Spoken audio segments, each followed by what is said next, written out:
Hello everyone, welcome to online academy. आज हम लोग देखने जा रहे हैं यूपीएससी और यूपीपीसीएस के जो मेंस का जीएस का थर्ड पेपर है, उसके बारे में हम लोग देखने जा रहे हैं और दोनों के सिलेबस में क्या अंतर है इसके बारे में हम डिस्कस करेंगे। तो अगर आपने इससे पहले अगर हमारे चैनल को सब्सक्राइब नहीं किया तो सब्सक्राइब कर लीजिए। आइए चलिए देखते हैं इस पेपर का जो नाम है, मतलब नाम क्या है, जो जो चीज़ें इसमें इंक्लूड हैं: प्रौद्योगिकी, आर्थिक विकास, जैव विविधता, पर्यावरण, आंतरिक सुरक्षा तथा आपदा प्रबंधन। इतनी सारी चीज़ें इसमें लगभग हैं। और इनके अंदर कौन कौन से टॉपिक समाहित हैं, आइए देखते हैं। तो ये है ज्योग्राफी, सॉरी, ये है जीएस का थर्ड पेपर। यूपीएससी और यूपीपीसीएस दोनों में क्या अंतर है। तो पहला टॉपिक जो है वो है भारतीय अर्थव्यवस्था तथा योजना, संसाधनों को जुटाने, प्रगति, विकास तथा रोजगार से संबंधित विषय। ये है इसमें जो है पहला टॉपिक है भारत में आर्थिक नियोजन, उद्देश्य एवं उपलब्धियां, नीति आयोग की भूमिका। पर अब देखिए, जो यूपीपीसीएस का जो सिलेबस है उसमें हिंदी वाले में सिर्फ इतना ही लिखा हुआ था, नीति आयोग की भूमिका। और इंग्लिश वाले वर्जन में ये चीज़ भी इंक्लूड था, pursuit of sustainable development goal, SDG, मतलब एसडीजी भी उसमें इंक्लूड था। तो आप जब तैयारी करिए तो ये एसडीजी भी इसमें पढ़ करके जाइए, सिर्फ इतना ही टॉपिक नहीं है, इंग्लिश वाले वर्जन का भी ध्यान रखिए। सेकेंड टॉपिक है समावेशी विकास तथा इससे उत्पन्न विषय। और इधर भी यही है, गरीबी के मुद्दे, बेरोजगारी, सामाजिक न्याय एवं समावेशी वृद्धि।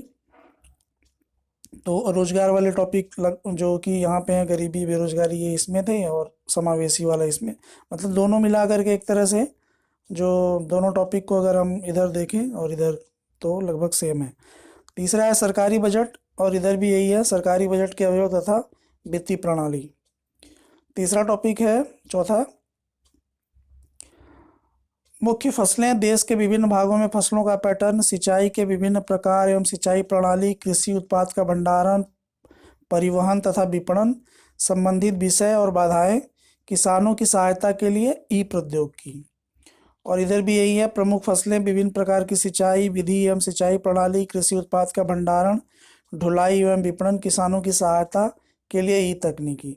अब देखिए, जो जैसे कि जो किसान बिल वगैरह पास हुए हैं उसमें कुछ चीज़ें चेंज हुई हैं, तो ज़्यादा संभव है अभी तो, हालांकि क्या होगा किसान बिल का वो तो बात की बात है, लेकिन जैसे ही चेंज आता है तो आप अपडेट रहिएगा इनसे। पांचवा टॉपिक है प्रत्यक्ष एवं अप्रत्यक्ष कृषि सहायता, न्यूनतम समर्थन मूल्य से संबंधित विषय, जन वितरण प्रणाली, उद्देश्य, कार्य सीमाएं, सुधार, बफर स्टॉक तथा खाद्य सुरक्षा संबंधी विषय, प्रौद्योगिकी मिशन, पशुपालन संबंधी अर्थशास्त्र। अब देखिए, जो कृषि बिल है उसमें जो तीन बिल हैं, उसमें जो तीसरा बिल है उसमें ये बफर स्टॉक, खाद्य सुरक्षा, ये सारी चीज़ें जो है उसमें, और तीसरा वाला जो है और दूसरा वाला भी, तो ये सीधे सीधे जो न्यूनतम समर्थन मूल्य हैं सीधे सीधे प्रभावित होंगे। तो जैसे ही अपडेट होता है आप उसी हिसाब से अपडेट होकर के जाइएगा। और इधर भी है आपका पांचवा टॉपिक, अप्रत्यक्ष एवं प्रत्यक्ष कृषि सहायकी तथा न्यूनतम समर्थन मूल्य से जुड़े सार्वजनिक वितरण प्रणाली, उद्देश्य, क्रियान्वयन, परिसीमाएं, सुदृढ़ीकरण, खाद्य सुरक्षा, बफर भंडार, कृषि संबंधित तकनीकी अभियान, टेक्नोलॉजी मिशन। लगभग सेम है, दोनों का टॉपिक लगभग सेम है। अगर इसको इसको देखा जाए तो दोनों टॉपिक सेम है, ठीक है। पढ़ना दोनों में अलग सेम है, और थोड़ा इसमें क्लियर कर रखा है यूपीपीसीएस में। नेक्स्ट है जो है वो आपका भारत में खाद्य प्रसंस्करण एवं संबंधित उद्योग, कार्यक्षेत्र एवं महत्व, स्थान, ऊपरी ऊपरी और नीचे की अपेक्षाएं, आपूर्ति श्रृंखला प्रबंधन। और इधर भी है, भारत में खाद्य प्रसंस्करण एवं व संबंधित उद्योग, कार्यक्षेत्र एवं महत्व, स्थान निर्धारण, ऊर्ध्व व अधो प्रवाह, आवश्यकताएं, आपूर्ति श्रृंखला प्रबंधन। ठीक है, दोनों टॉपिक सेम है, दोनों में यूपीपीसीएस और यूपीएससी दोनों में सेम है। तो ये सातवां टॉपिक जो है भारत में भूमि सुधार, और इधर है भारत में स्वतंत्रता के बाद भूमि सुधार। स्वतंत्रता के बाद शब्द का इस्तेमाल कर दिया है। बाकी दोनों टॉपिक सेम है, पढ़ना दोनों में सेम है। उदारीकरण का अर्थव्यवस्था पर प्रभाव, औद्योगिक नीति में परिवर्तन तथा औद्योगिक विकास पर इनका प्रभाव। और इधर भी है मतलब भारत में वैश्वीकरण तथा उदारीकरण के प्रभाव, एलपीजी। ठीक है, औद्योगिक नीति में परिवर्तन तथा इनके औद्योगिक समृद्धि पर प्रभाव, सेम है। ठीक है, दोनों में सेम टॉपिक है। नेक्स्ट देखते हैं, बुनियादी ढांचा, ऊर्जा, बंदरगाह, सड़क, विमानपत्तन, रेलवे आदि। ठीक है, इंफ्रास्ट्रक्चर से रिलेटेड है। और इधर भी वही है, आधारभूत संरचना, ऊर्जा, बंदरगाह, सड़क, विमानपत्तन तथा रेलवे आदि। तो इसमें करंट से अपडेट काफ़ी होना पड़ेगा इसके लिए। और 10वां है आपका निवेश मॉडल। और 11 है विज्ञान एवं प्रौद्योगिकी, विकास एवं अनुप्रयोग और रोजमर्रा के जीवन पर इसका प्रभाव। इधर भी सेम है, विज्ञान एवं प्रौद्योगिकी, विकास एवं अनुप्रयोग, दैनिक जीवन एवं राष्ट्रीय सुरक्षा में भारत की विज्ञान एवं प्रौद्योगिकी नीति। अब देखिए ये भी मतलब कहीं ना कहीं इसमें जो साइंस टेक है, साइंस टेक को करंट से जोड़ते हुए और आईआर से भी जोड़ते हुए इन चीज़ों को इसमें दिखाया है। ठीक है, इंटरनल सिक्योरिटी को भी, हालांकि आगे है ये चीज़। तो देखते हैं इधर, विज्ञान एवं प्रौद्योगिकी में भारतीयों की उपलब्धियां, देशज रूप से प्रौद्योगिकी का विकास और नई प्रौद्योगिकी का विकास। और इधर विज्ञान एवं प्रौद्योगिकी में भारतीयों की उपलब्धियां, प्रौद्योगिकी का देशीजीकरण एवं नवीन प्रौद्योगिकियों का विकास, प्रौद्योगिकी का हस्तांतरण, द्विअनुप्रयोगी एवं क्रांतिक अनुप्रयोग प्रौद्योगिकियां। तो ये जो है दोनों में, मतलब देखिए कुल मिलाकर के इसमें पॉइंट अलग अलग कर दिया गया है। जैसे कोई कॉपी करता है दूसरे के चीज़ों को, तो लगभग लगभग सेम है, पढ़ना दोनों में सेम है, सेम चीज़ दोनों में सेम टॉपिक है। बस ये है कि पॉइंट अलग अलग कर दिया गया है, किसी को किसी में इंक्लूड कर दिया गया है, किसी को किसी में।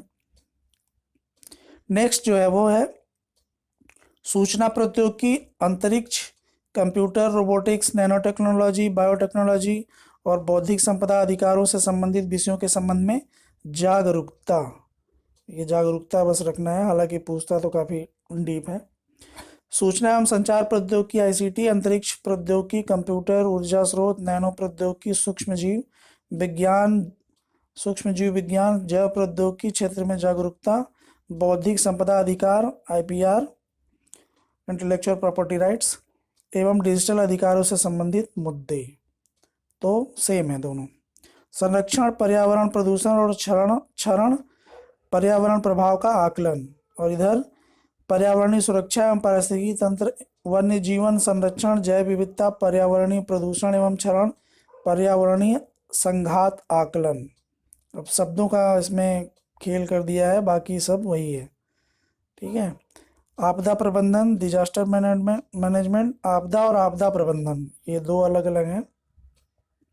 और इधर है, सॉरी ये तो उग्रवाद आ गया। इधर भी है आपदा, गैर पारंपरिक सुरक्षा एवं सुरक्षा चुनौती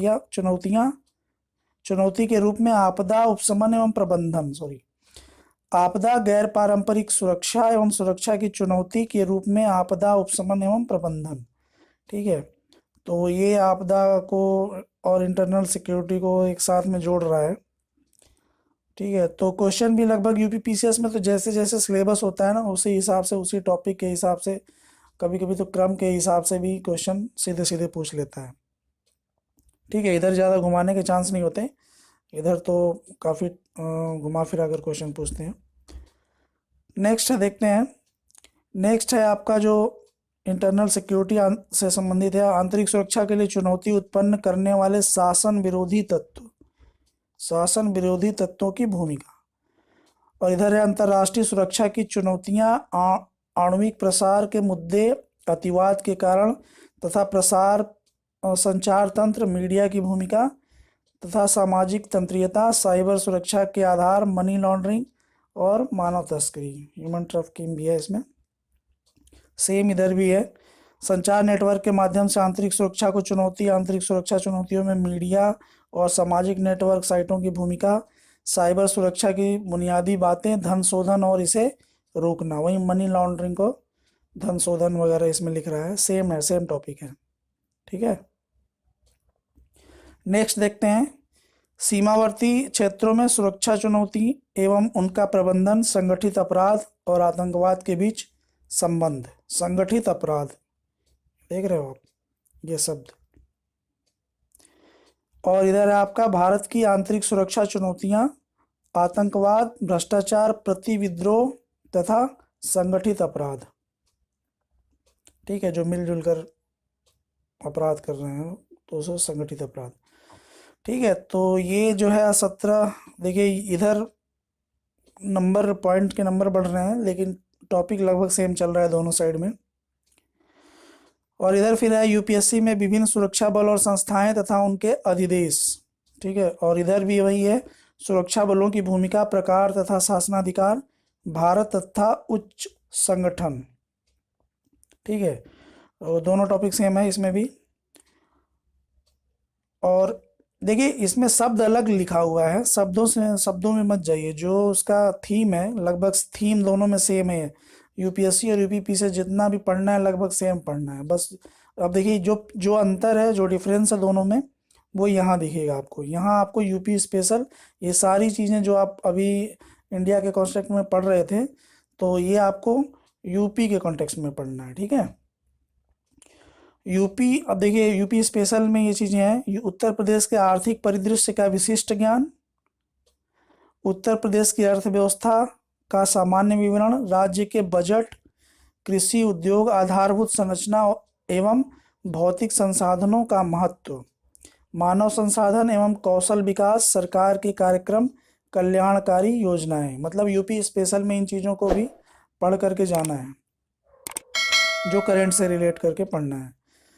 नेक्स्ट है कृषि, बागवानी, वानिकी एवं पशुपालन के मुद्दे, उत्तर प्रदेश के विशेष संदर्भ में कानून एवं व्यवस्था और नागरिक सुरक्षा।